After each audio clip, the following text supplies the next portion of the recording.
circumstance of the office. He genuinely believes that he had to do this after Charlottesville, that 4 more years of a Donald Trump presidency would have been too much for this country to handle, and he is doing this as a public service, as part of who he is. Again, that golden rule: treat others as you would like to be treated, and that's what's inspiring his address here today, George.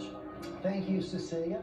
Like Richard Nixon, he won on his 3rd try. Rachel Scott, also at the Capitol today.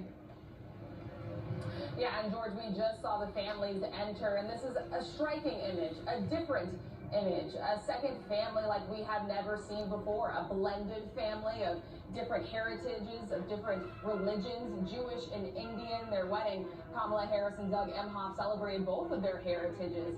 And striking also to see just how different this scene is playing out here on the Capitol steps.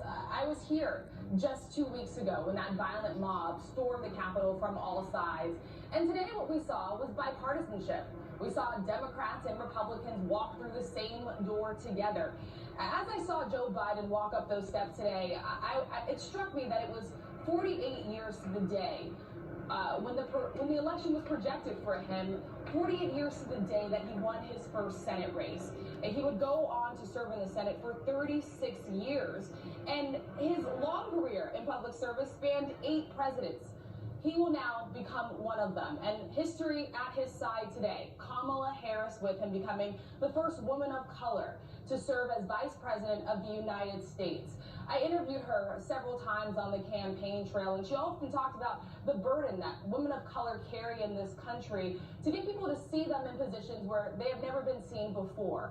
And today, it will be little girls that look up today and see her as the next Vice President of the United States, George. Thank you, Rachel. One of the other things they're going to see when she is escorted out is she's going to be escorted by Gene Goodman.